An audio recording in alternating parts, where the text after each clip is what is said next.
You have to find a Bible-believing church, and then each church comes with rules. But every church calls themselves Bible-believing church. No, I'm just saying. Rules. That's Yeah. the general thing. You become born again, or they say, Got find it. yourself. Bible-believing church. So every church. So not naming any names. Yeah. Right? So rules. You can do this. You can't do that. You can. I think what the church is doing itself a disservice, and it's actually breaking itself down rather than building itself up. And we will see in the next generation the impact of that. Yeah. Right. Yes, something just Thank came you to so much for mind that. Thank while you so she much. was speaking. I think this culture of poverty, the culture of poverty has been so instilled into our system that when you're coming to church, you're always looking for a way to run out from poverty. So they use poverty as a bait for you and tell you how they're not. Sometimes some pastors, they wrap poverty in a way that you're even scared of poverty, number one. Number two, you're struggling with how to come out. And because of the fact that you are ignorant, second one is ignorance. You don't know. You don't ask question. You don't want to ask question because you shouldn't ask question. So all these things have just been the thing that could make people believe that I have generational curse. So today I was talking with my husband and some friends. I said there are people that will not understand generational curse. Not because, I don't know why they will not, because of where they are coming from. Yes. They came from a home that understands structure, system. Yeah. They understand, they have seen wealth. Yeah. They have been exposed. Yeah. They've been well traveled. No religious spirit is pursuing them anywhere. So now you wake up and tell those kind of children that they have generational curse. It is because some of them are exposed and they are well informed. So they can't see it. But you see, anybody coming from a very, very poor background, that generational curse, and it will always pursue you because everything in your environment is supporting the thesis. I like what Ruth is saying. So Yeah. generational curse, whatever, can be a targeted message to a particular group of people. That was what Adela just said. Adela just said when he went to, when I interviewed him, when he went to Ukraine, he was preaching generational prosperity. Nobody came because they are not suffering. They're not suffering in Ukraine. It's like there's sexual security net. There's good government. telling you. It's like There's structure, there's system. They don't understand. It's like wrong market. Change message. Change error. Change message. That's so true. That's so. So you see, that's why some of our pastors, when they travel out of the shore of Nigeria, Africa, their ministry struggle because they are not making sense. They are not making. They are not talking to the people because their minds are not on the same level. So poverty is keeping us.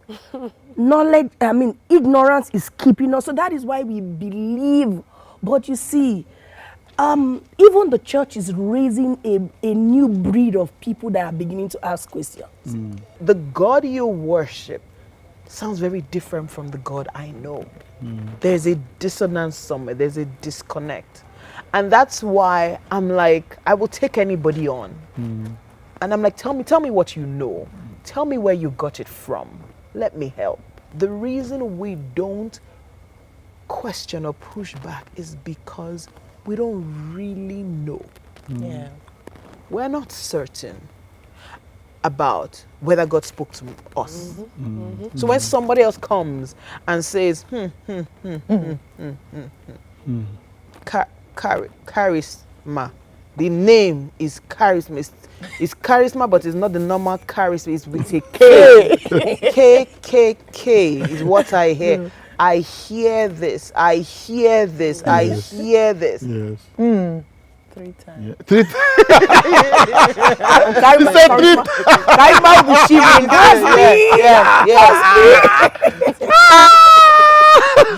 You sing. I see you speaking. I see you with a microphone. I don't know whether it's because that's the posture. Yeah. And then we go, and then we do that, and then it embeds. But why does it embed? We are not certain in our relationship with this person. Yeah. we are not certain we truly hear the person's voice. We are not certain of the real character of this person. We can't go to war to defend it. So when somebody comes and says, you lost this person, the Lord gives and the Lord takes away, blessed be the name of the God, you are not certain that is a hospital error. And that you should be mad. And that you should say, because I was holding a seminar once and I said, and I was talking about forgiveness, and I said, you need to forgive yourself. You need to forgive the people that hurt you. And then I came to the last part and I said, you need to forgive God. You need to forgive God. And first of all, it was like shock, like forgive God. And then people just started breaking down. Because for the first time, they could admit that God did them wrong. Like, you didn't show up for me now. You were supposed to show up when my mother was sick. You were supposed to show up when I prayed for my father. You were supposed to show up and get me that job. You were supposed to show up and not make that person rape me. You were supposed to show up and you did not show up. And I trusted you. I remember there's a friend of mine who came to Bible school and was raped. Wow. Because she traveled all the way for Bible school. I'm like, you should be angry with God. You should be angry with God. And I said, forgive him. Forgive her. However you want to couch this person. Forgive the person. And at first, there's a lady who said, why are we forgiving God? I said, it's fantastic you can ask that question. Leave the people who know what I'm talking about to deal with their emotions. And it was the rawest seminar because people started admitting they're hurt. It's one thing to hurt and resent a person. It's another thing not to be able to admit this because you are forced into a love relationship with that person. It's like the strongest form of bondage. So religion puts you in bondage. I have to love my kidnapper. Hey. What did you just say? I was right here. I'm like, wait a minute. I have to love my I didn't beg you to come and ransom me. Oh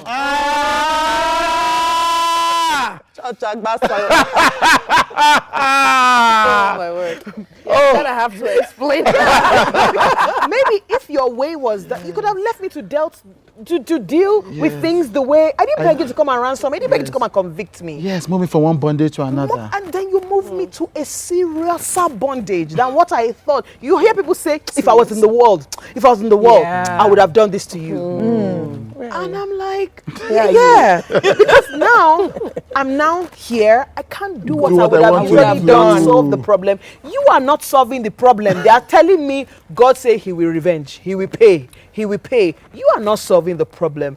I want to go and beat up somebody. And at least know that problem is solved. Then I have to smile at you and say, but Father, I thank you. Yes, In spite of all of this, I thank you. So like my uncle, Damina, said it. He said, some people will say, God has said, didn't do it. So God made them have an accident and broke their leg. Yes. And they say, God was trying to get my attention. Yes. It's like a witch is trying to get your attention.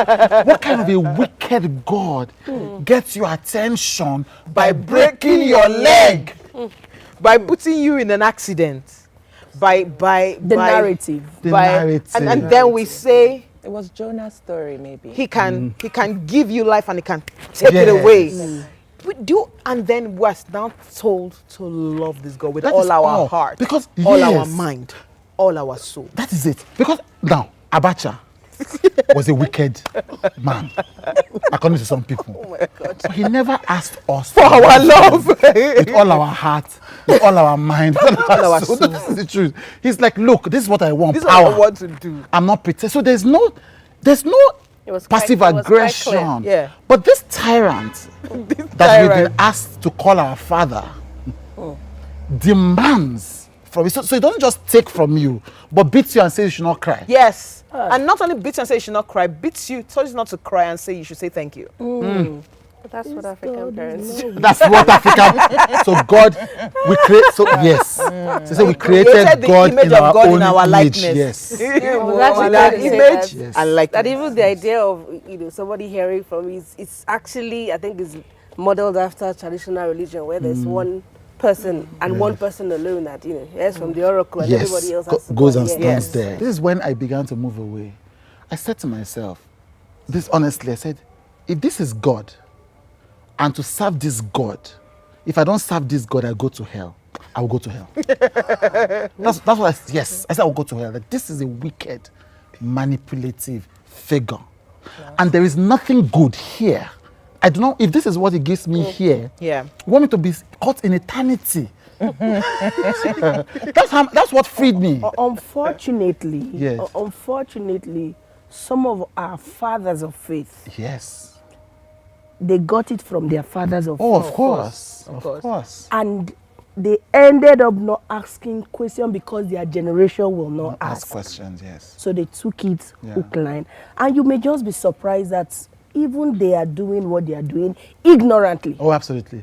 Ignorant, absolutely. Ignorantly. Yes. So we move from just agreeing on the principle to starting to prescribe to people exactly how to Take. actualize that principle. And that's where we started full doctrine and full conditioning, because it's like, you love God and this is how you should express your love for God. Now, for instance, and that's why I said, ask God, tell God the truth. Tell him the I've truth. fallen in love many times. Hold on. I'm a lover, not a Hold fighter. on. Let her go there. Don't pause her. Keep going. Keep going. Keep going. I've fallen in love many times. I am in love. Ayaga. Rekasa katoko. Somebody shout hallelujah. Egele gele. I don't know why this causes I know what love is to me. Yeah. I know the way I feel. Yeah. I know how much I want to talk to the person. Yeah. I know how much. yes. I don't even sometimes want to talk to the person. Just the person coming be around around. just makes me smile. I know how many times I read the person's text messages. One text message, then you just be like, Giggle. I know. Get it. And I know how much time I want to spend with that person. I know that sometimes I even have to remind myself that the rest of the world exists. Hey, something just came to me. So finish. No, Finish. Write it down so we don't forget. Yeah, we'll finish. It's from what you're saying. I know. I feel like the rest of the world doesn't exist sometimes. And then I'm told that I'm in love with God. Or I've kept on saying, I love you. I sing songs that express my love, my heart's desire. As the deer panteth for the water, so my soul longs for thee. Which is At often a lie, some because for many of point, us, it's not I panting. said, It's not dear panting. God, I am lying. Yaga. That's it. Yes. Somebody's lying. Somebody's lying. I'm not in love with you. I know what love looks like to me. Yeah. Afraid of you. I'm know. afraid of you. I respect you. Yeah. I know you're an important. I know I have to pay obeisance to you. But you see this thing called love? I'm not in love with you. Yeah. But I read David. I read the Psalms. And it sounds like what I currently do with my lover.